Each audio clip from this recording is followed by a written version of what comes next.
We're going to go ahead and just open up questions. I'm certain Wyatt will jump on if he's not already on. So we'll open up the questioning with Bill Landis from The Athletic with Austin Ward on deck. Bill?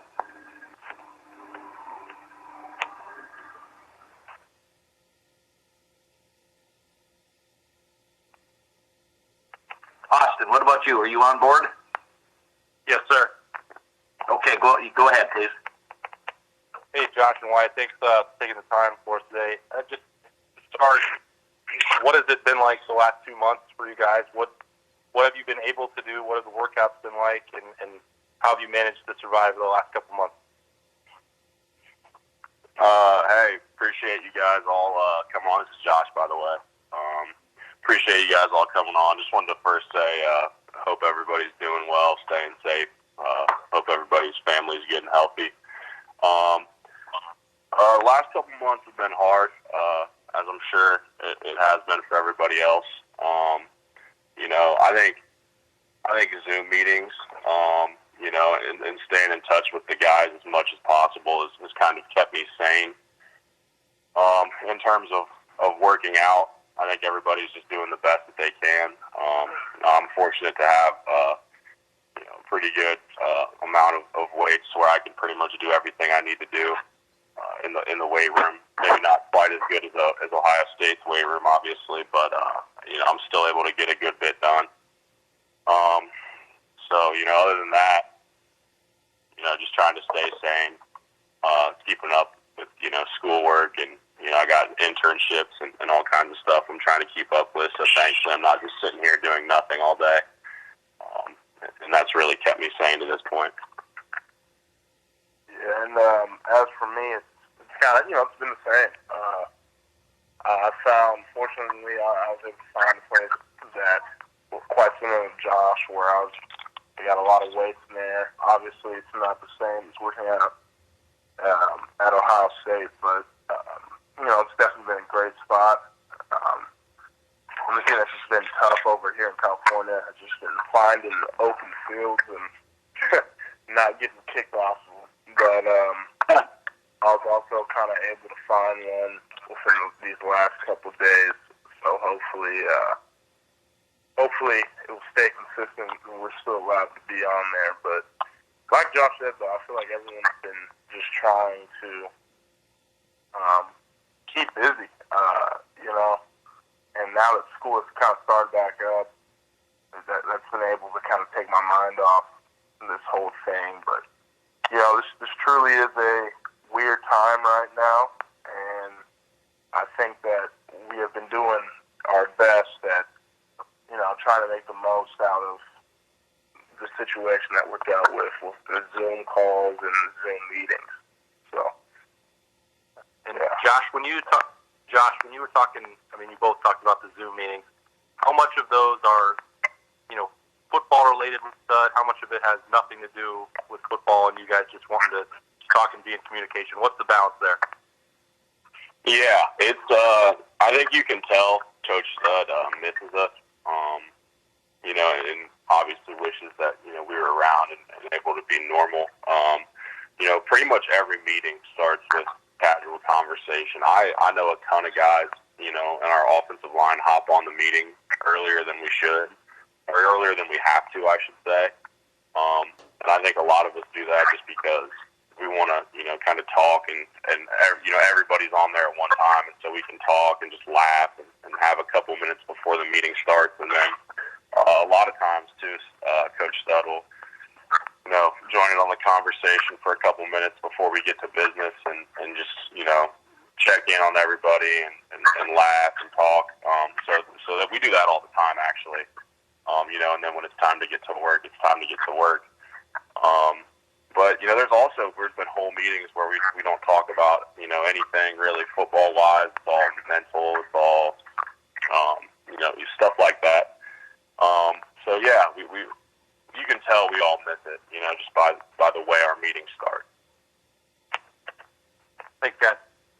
Great. And I'll just remind folks, if except for Josh and Wyatt and the person asking the question, if we could mute your phones. We'll move on to Bill Rabinowitz from the Columbus Dispatch with Bill Landis on deck. Bill? Yes, this is for Wyatt. Wyatt, first of all, my condolences on the passing of your grandfather.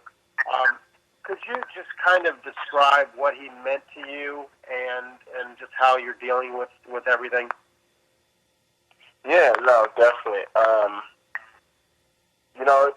It was obviously very tough when he passed, but unfortunately, my granddad was kind of struggling with health for the past couple of years now.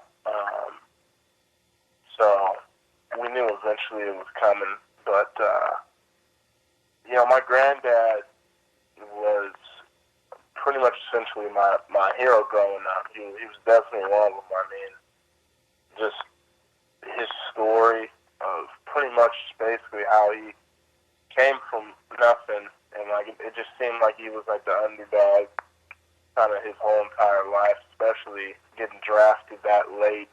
But he got drafted like the 16th or 17th round of the NFL, and then to have a Hall of Fame career after being drafted that late, and to do what he did outside of the football realm, like in the business world, to be so successful.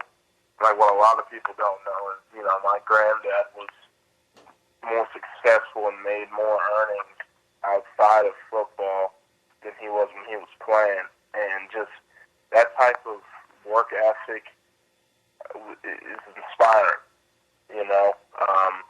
He didn't let people put him in a box with just being an athlete, and he broke outside of that box and was extremely successful. And just growing up, he was always around, especially with me and my brother. He treated us so good, and that's why it was just so hard when he passed, because it was hard when he passed, but it was even harder seeing him in the state that he was in, just because that's not the granddad, that I remember in the hospital bed and that whole thing. And then, the timing of it, when he was sick in the hospital, this whole corona thing broke out, and then we had to get him out the hospital because they needed rooms for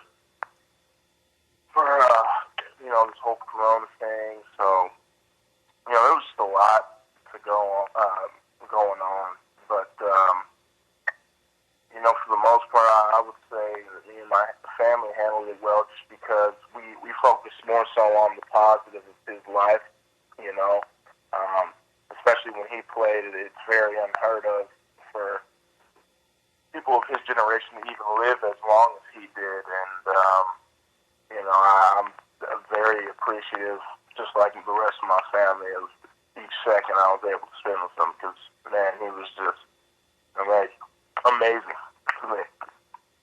Yeah, could you kind of describe your personal relationship with him, and also how much gratification was there that he got to see you succeed at the college level the way you did last year? Yeah, so my personal relationship with my granddad,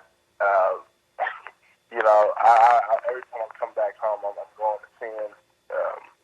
He was like a second. He was like a second father to me, and to me and my brother. Obviously with football, he held me and my brother to very high standards, because he knew what we were capable of, and for me it was just because I knew that he could never actually physically go to one of my games. I knew that he was always watching, and hearing him, his wife Carol would always send me a video of him after the game, saying congratulations on some of our wins this year, and even at the end of the season, just him saying how proud of me he was. It was awesome. It almost made me tear up hearing that, just because he's my idol. I mean, as far as a football, he's what I want to be as a football player and as a businessman. So to hear him congratulate me on anything I do, made me feel above and beyond. But he was like a second father to me. Well, thank you, Wyatt. And again, my condolences. Next up, Bill Landis, if you're on board with Nathan Baird on deck. Bill?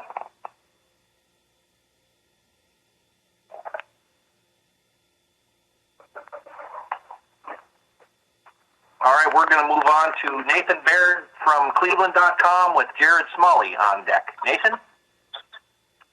Thanks, Jerry, and thanks, guys. Josh, you mentioned having workout equipment at home that was pretty extensive, and Wyatt, you did too. And we talked to Coach Marotti yesterday about how people are kind of improvising things, dirt in the milk jugs and rocks in the backpack and stuff. But even he had mentioned, acknowledged that offensive linemen probably need more than that. Why do you feel like it's important that you have access to more than that, especially as offensive linemen, and how are you trying to, I guess, take advantage of what could be an advantage with the access you have that maybe other players don't?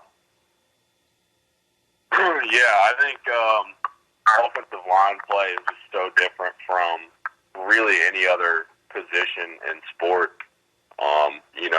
Just because you need to have athleticism and the ability to move, but you also have to be powerful enough, to move large grown men when they don't want to be moved, which is, really, there's no other position like it in sports. So, yeah, there are pieces of equipment and things that we do at Ohio State as offensive linemen that is critical in developing our guys and staying on top of our game. And really, some of those things I don't have access to. There are things like you guys, I don't even know if you guys have noticed it, but there's a sled in the very corner that the offensive line we hit all the time when, we don't have pads on. And I think Coach Stubb was telling us the other day it's like 300 pounds or something like that. And we hit it, and it helps us to work on driving our feet after contact. It's things like that. So it's a really heavy sled, and we don't have pads on. We're not hitting people, but we're driving that sled, and we punch it, and we have to drive our feet through contact, which breaks a really bad habit that a lot of linemen have, where they stop their feet when they hit somebody. So it's things like that that we have to try and improvise and work on as linemen. From the lifting side, we have a lot of the things that we need, but when it comes to drills, we just don't have those resources. Luckily for me, I have my brother. He played football at Kentucky, and so he can still play. I mean, he's in good shape. So me and him do all kinds of drills together, and luckily I have him, and I'm able to still work on a lot of that stuff. It's just not with equipment, just on a person. He kind of takes that hit for me.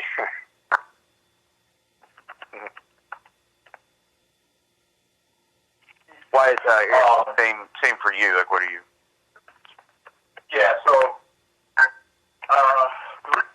there definitely is a lot more that goes into offensive line training than just the weights.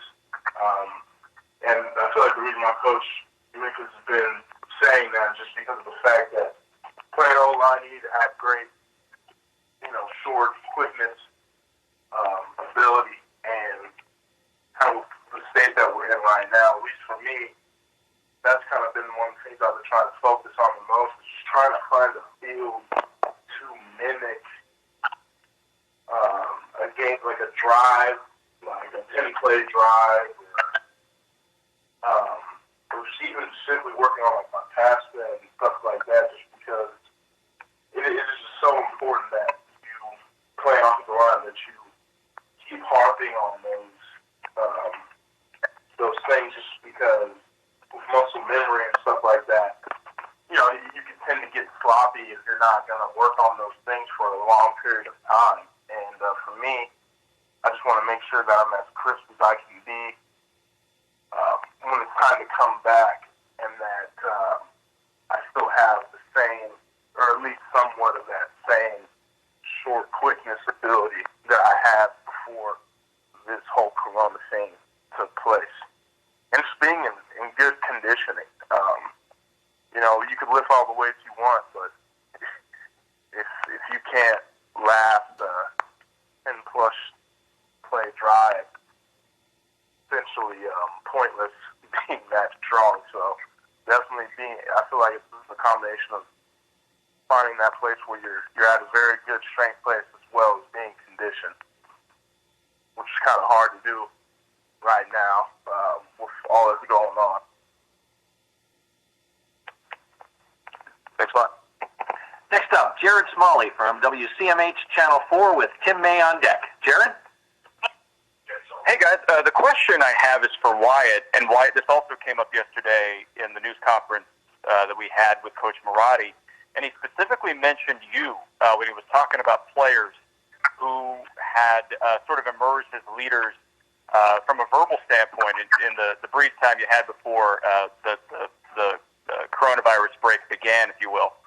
And he mentioned specifically you in a speech that you gave to the team, Wyatt. Can you go into a little bit of where that speech, where that fire is coming from, and just a little bit of what your message is to your teammates?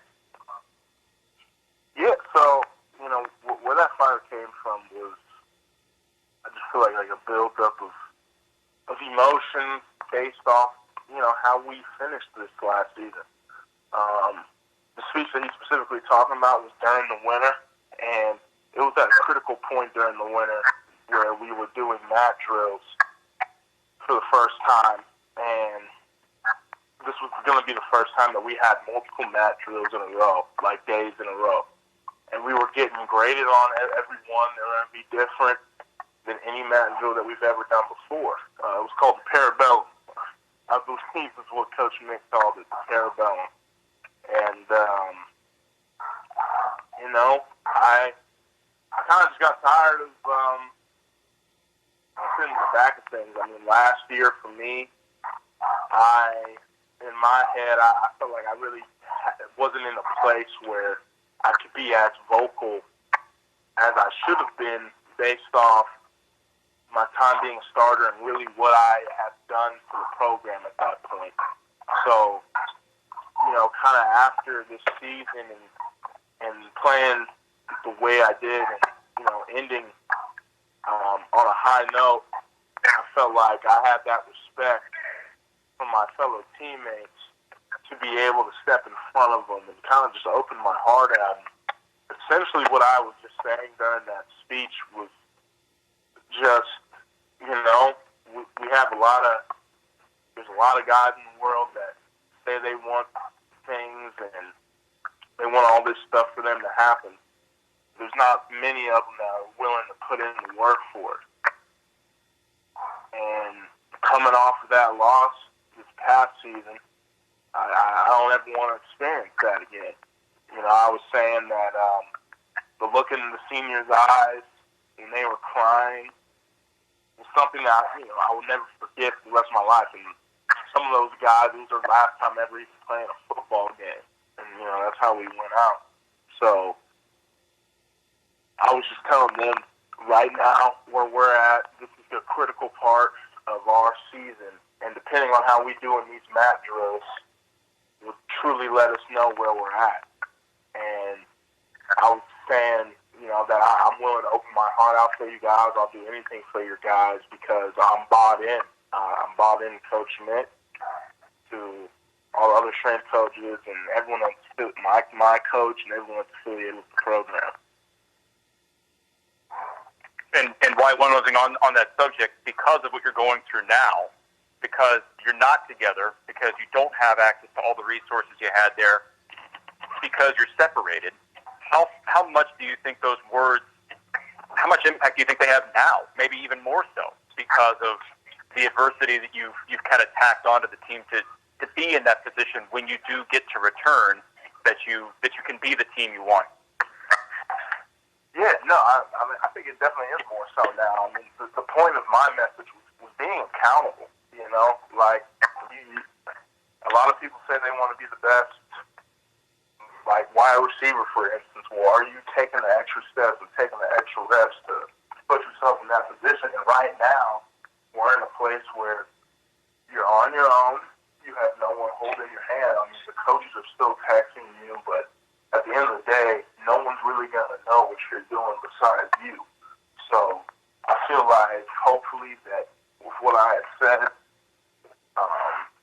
Hopefully it still resonates and people are just using that as a reason to be accountable. And I truly believe so that we have a lot of guys on our team that have been accountable and have been going above and beyond working out right now. But, like I said before, you don't truly know what everyone's doing, but I get the sense that people are really working and people want to be great.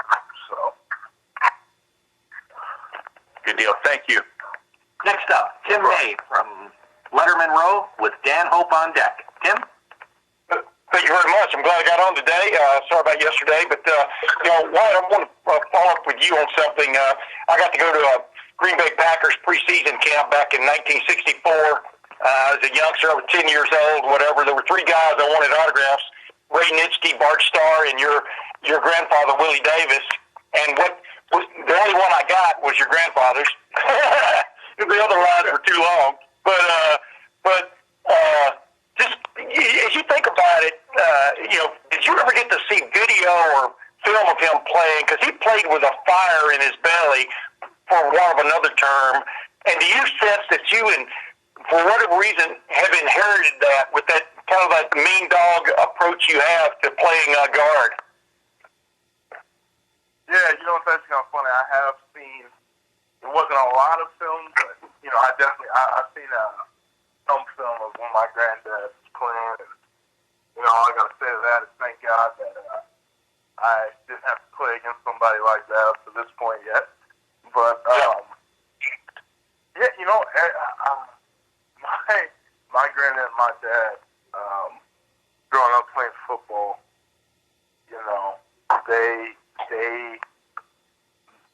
I feel like the reason why I have that fire is because what they instilled between both me and my brother is just that don't be complacent with where you're at and just don't be okay with just getting the job done. Because just getting the job done and, relate to the real world, if you're just barely doing what you need to do to get by, then that's how you're going to be that's how successful you're going to be. You're just going to be barely doing enough to get by. So everything that we do and that we take part of, my granddad has always told me to, go 100%, go above and beyond, and do what you need to do to be noticed. And, and that competitive nature, I feel like, is what drives me to be so competitive. And as far as the physical and nastiness, that's just the game of football. And growing up, watching how hearing all the war stories about my granddad saying, like, for instance, he wasn't wearing a mouthpiece because they didn't have to. And he sacked the quarterback, and he was telling me that he had all his front teeth knocked out and still continued to play the game. And the fact that out of all the years he played, I want to say he only missed, or he might have never missed a game. I think he might have missed one game out of all the years he played. So just hearing that is toughness alone. I mean, and that's, I feel like that's what you have to have playing football. You got to be tough, you got to be physical, and you got to be nasty. And that's what my granddad told me playing the game, and that's what I just try to do. Yeah, I know. You're always worried about that third generation, whether they're going to have it so cushy, whether they'll have that fire, but clearly you do. I wanted to ask you, both of you guys, real quick, how much do you think this lull, like you were talking about earlier, Josh and Wyatt, how much do you think this lull will actually affect you guys? I'm talking about the lull of being together as a group, because, the Marotti camp, et cetera, is world famous for keeping you guys generating the camaraderie and everything else. But are you concerned about when you guys finally do get back together, what the what the room will feel like from the standpoint of the fire of the camaraderie? I think personally, I think the camaraderie in the room and the feel in the room will be better than when it left. And I think that's not to say it wasn't already great when we left. But I think it's hard sometimes. You get so into the routine of things that you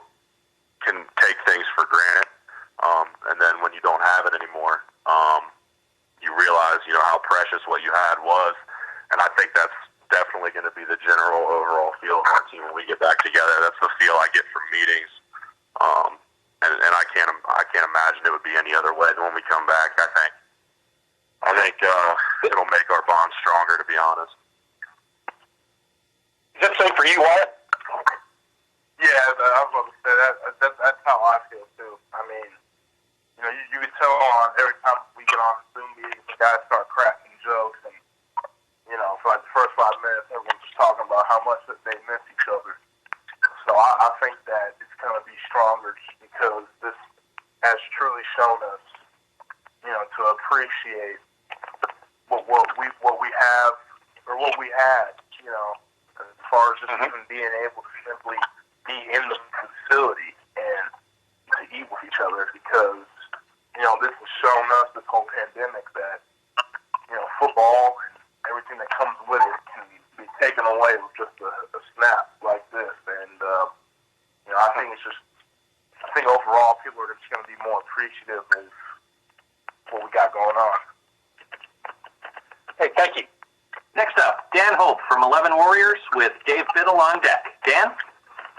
Hey, guys. Thanks for doing this. For both of you, you guys are veteran guys who, were expected to be leaders for his team this year. Just what do you do in a situation like this to continue to be leaders even though you're not around your teammates?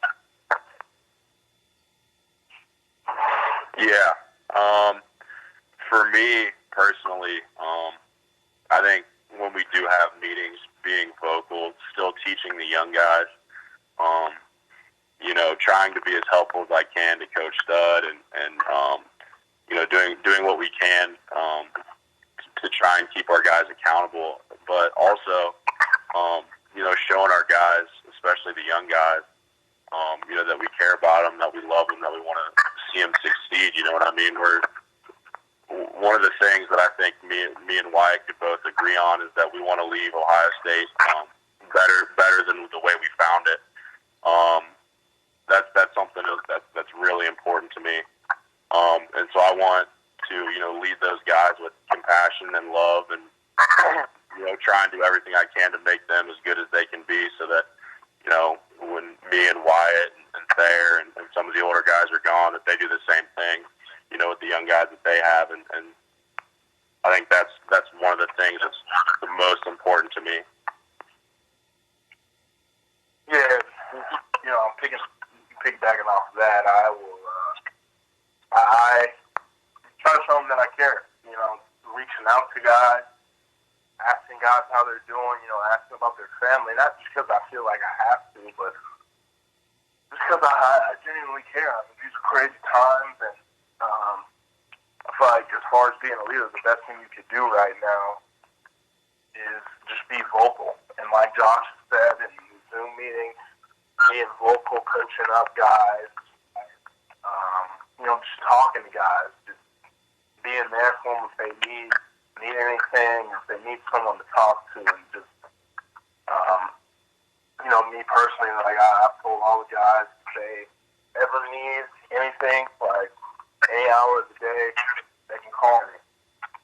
Like don't hesitate. And just being able to be available for them right now, I feel like is what's is really important as being that leader for them. How much do you think it helps you guys as an offensive line that you do have 3 returning starters between you two and Thayer, and you already have some built-in chemistry with that? I think with the situation at hand, it definitely makes it a lot easier. We had to replace 4 guys last year, and this time was critical for us to mold together.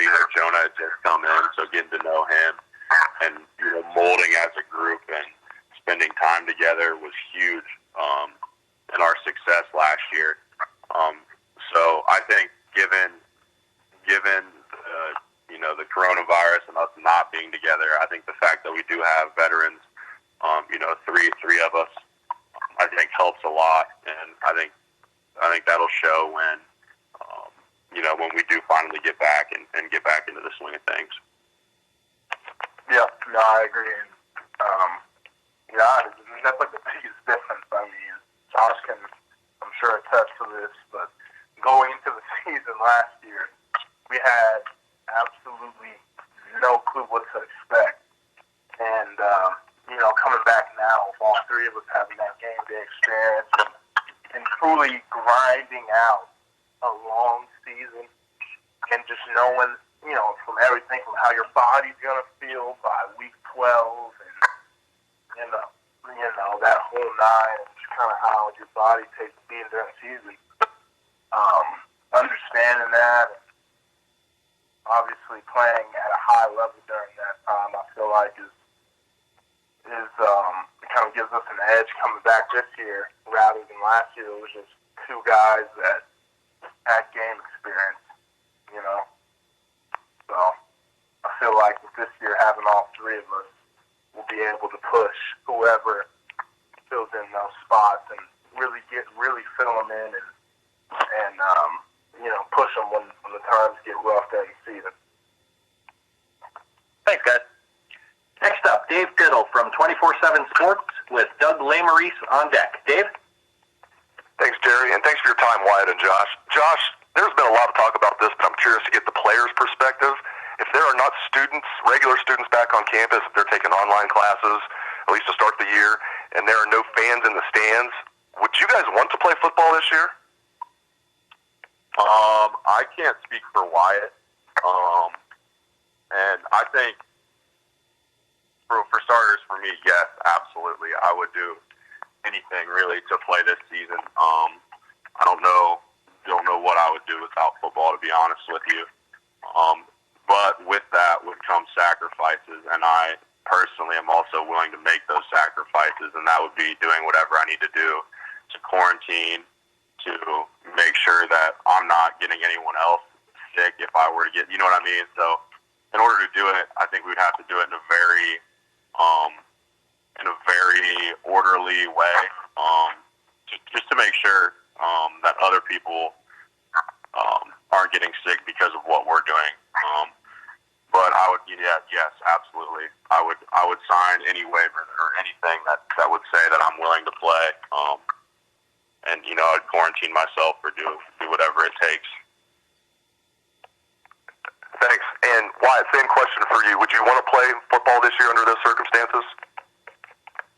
Yeah, I definitely, like Josh, I would do anything to have this season, and whether that would mean, self-quarantining, like he was saying, just making sure that everyone's good. As far as the fan aspect, would it like not having fans there? Yes, but would that affect me not playing the season? No. Just because, I just love the game of football. I miss being in that competitive type of atmosphere. So, fans or no fans, I would want to play. Thanks, fellas. I appreciate it. Next up, Doug Lesmerises from Cleveland.com with Joey Kaufman on deck. Doug? Kind of along those lines, guys, for both of you, but I guess maybe Wyatt first. What would concern you the most if you guys did come back and play? Would you have concerns about might I get coronavirus? Would you have concerns about, will we have enough time to train and practice and get ready and not risk injury for the season? I'm sure as you think about it, maybe there's something you're a little worried about. What might that be, Wyatt? Yeah, definitely, of course. And,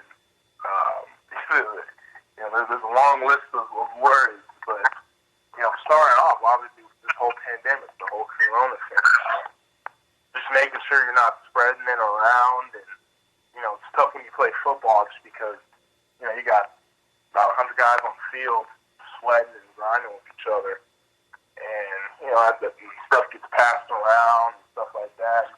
So I just feel, worried about how we would handle the situation, like, as far as, how lifting goes, and,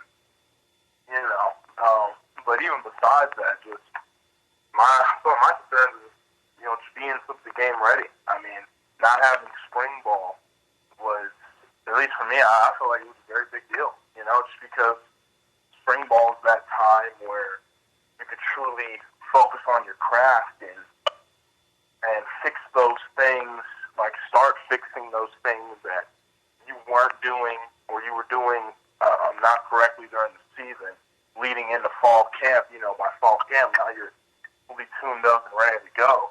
So, just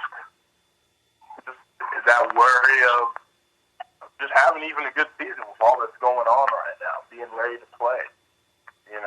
Those are all very real things, but at the end of the day, you can only worry so much, and you kind of just got to do what you got to do to put yourself in a position to be ready if that time comes. And up to this point, I think that with what Coach Nick has got going on, the workouts and stuff, I think that I'd be ready. But, those are some of the things I worry about at times.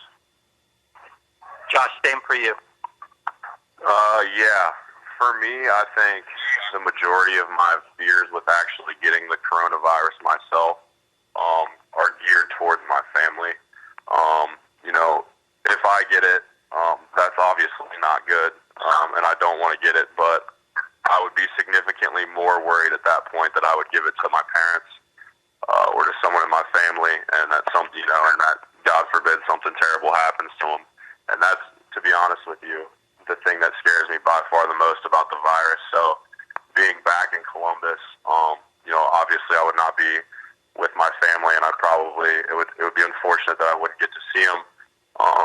But at least I would have, that I would be sure that I couldn't give it to them if I did get it. So I think in terms of just getting the coronavirus itself, that's what I'm most afraid of. And then in terms of, being ready for the season, like Wyatt said, spring ball is huge, is critical for everybody, for the young guys, to get some more experience. And even it's still critical, for me, Wyatt, there. I mean, we still have things that we want to work on, and that's a huge time for us, like you said. So it's really unfortunate that we weren't able to do that.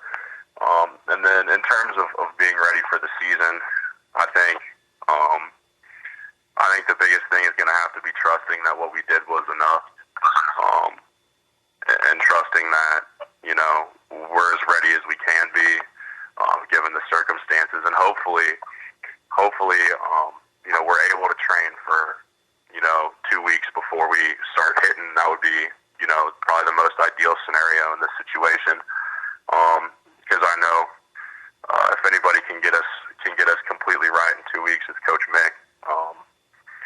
So, if we don't have those 2 weeks and we have to hop right in, then I think we just got to trust that what we did was enough, and that we're ready. Thanks, guys. Great. Next up, Joey Kaufman with the Columbus Dispatch with Mitch Stacy on deck. Joey?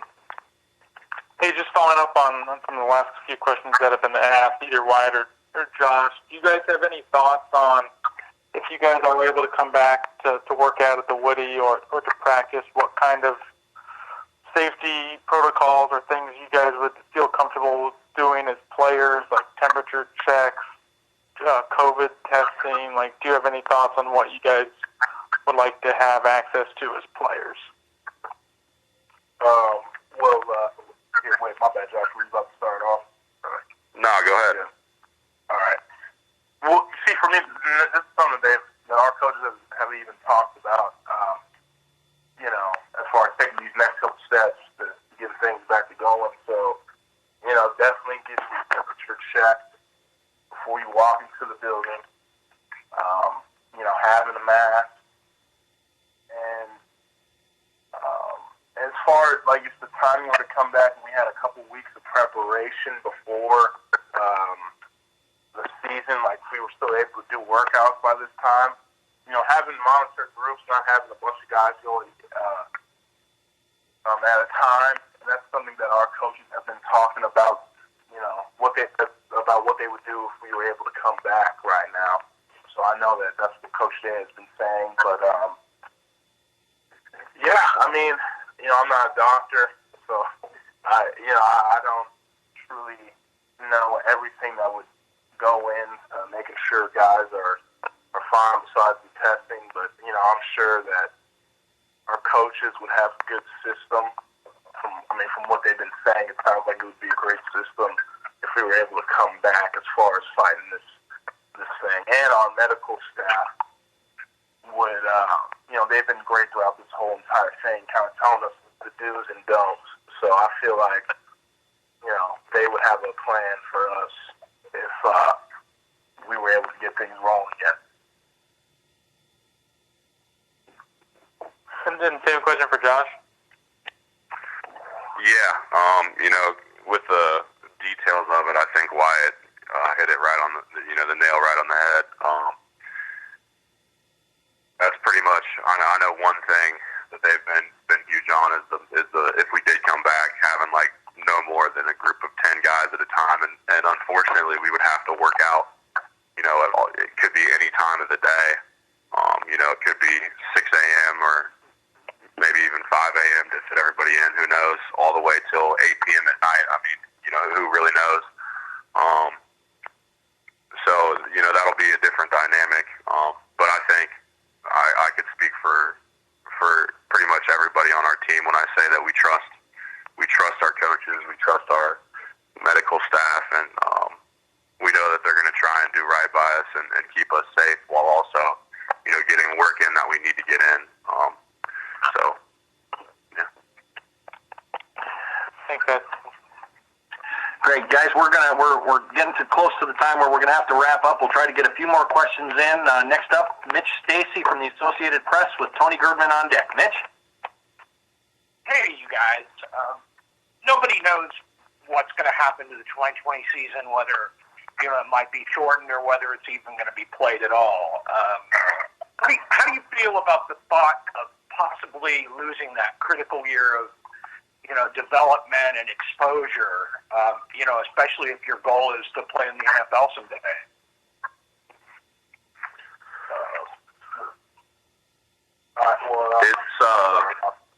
Yeah, go ahead. It's a nightmare, to be honest with you. That's time that we can never get back, and that's, I was so excited for this season, and I'm still hoping and praying, that it happens, and I'm trusting that it will.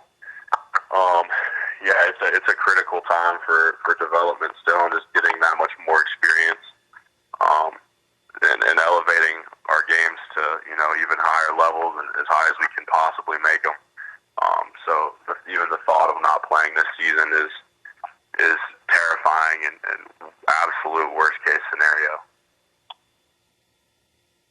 Wyatt?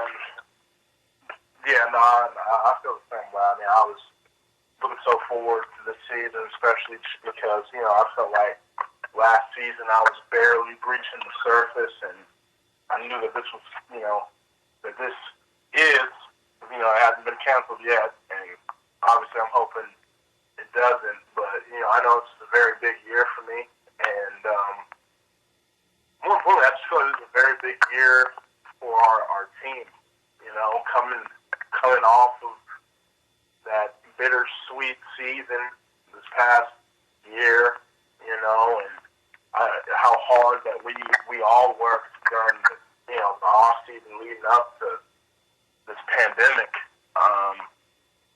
We would hate to see it. I mean, I'm not going to say it would be a waste, but we would just hate to be able to not, use that for this season. And I know that our coaches would be very upset as well, and losing that extra year would definitely hurt. But at the end of the day, you kind of have to have a backup plan. If that were to happen, my backup plan for me was just to work even harder. Leading into the following year for the next season, and just truly getting after it and trying to get as many game-like reps as possible, and just do whatever I can to get ready. Thanks, guys. Next up, Tony Girdman from the Ozone, and then we're going to end it with Spencer Holbrook. Tony, you're up. I think Jerry just told us earlier that you had a 6 a.m. workout today. And I'm just wondering, for both of you, Wyatt, you can start. What's your typical day like? What is your routine throughout the day? Yeah, so my routine every single day is I wake up at 6, head down to the gym at 6:40. So I work out for an hour and some change, lifting weights, and then I come back home, have meetings and stuff like that. And then after meetings, I go to a field that's near my house at about probably 2 o'clock my time, and do field work and do position drills, and then go back home, and that's the end of the day for me, pretty much every single day. And I work out through Sunday, so pretty much literally every single day. I'm up early and trying to get these games, man.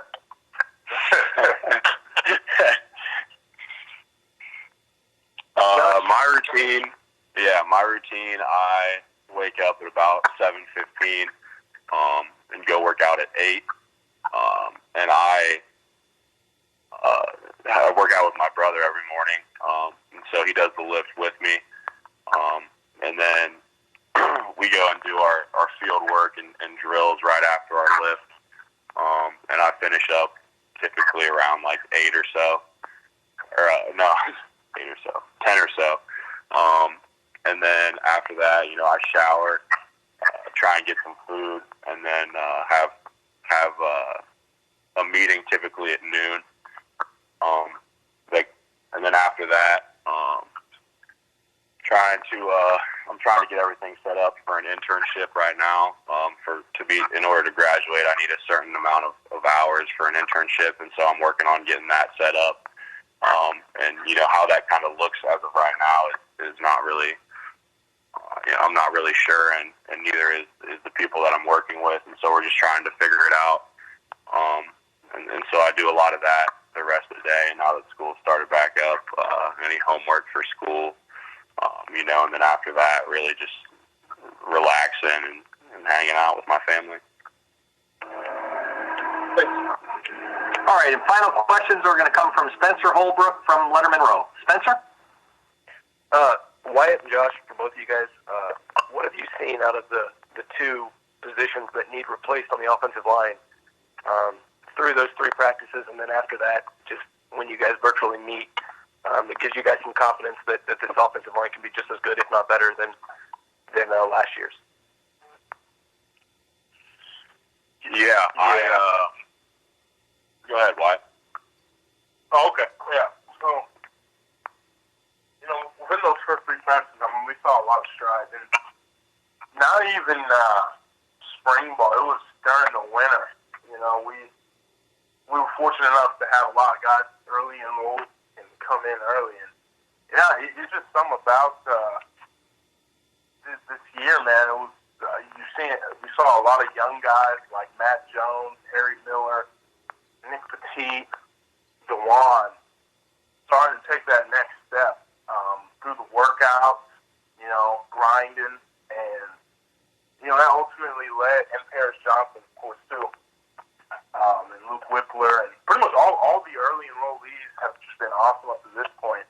And I just felt like as a unit we were taking such huge strides, getting to a place that was better, in my opinion, from the start of spring. Because, last year's spring ball start for us, and Josh can attest to this, we were in a very rough spot, to say the least, as far as the offensive line. And, after that first practice, I felt like, personally, that whether it was the first team, second team, or third team, guys were getting after it, going against the defense. And I do truly believe that we can be better than we were last year, just because of that culture that was instilled with last year's offensive line, which was playing nasty, physical, and just trying to dominate. And you could see it in these young guys. Guys like Matt Jones, you saw it in the workouts. He completely changed his whole mental. I just love seeing the fact that he's so willing to put the work in. And Harry Miller, he's been doing the same thing from the moment that he's got to Ohio State. And also seeing young guys like Paris Johnson. I mean, this guy, he's already kind of stepping up as a leader for the young guys. He's leading the young guys around, and you just love to see that. Yeah, I would agree wholeheartedly. I think as an offensive line unit, we were taking huge steps this spring. Even just through the first week, through the first 3 practices, our young guys were taking huge steps, and you could tell, I could tell big time that we had some guys that were going to get way better this spring. I think the competition for those 2 spots, there isn't a clear-cut answer as to who's going to start right now, and I think the competition of that was driving all of them so hard, striving for that spot, and they were getting better, and it was fun to watch. And as of who will start, I don't think any of us really know right now. Time will tell, but I have all the confidence in the world in any of those guys getting in the game and playing. And I agree. I think we'll be better because of that, and I think because of the culture that we instilled, last season, and the expectation. It became the expectation, not the exception. You know what I mean? Anything short of us, anything short of us all grading out as champions and dominating was considered a failure. And I think the young guys took note of that and are running with it and are trying to hold themselves to that level of expectation. All right. Wyatt. Hey, Spencer, I gotta run. With these guys have a noon conference call. Sorry about that. Josh, Wyatt, thank you so much for your time today. Continue to stay safe, please. Keep up the great work. With your distance education, and again, thank you so much for your time. We all really appreciate it. And members of the media, I appreciate you guys. Thank you guys all for being on the call, and we'll be in touch. Thanks, everyone. Yeah, appreciate you guys. Have a good one. Thank you.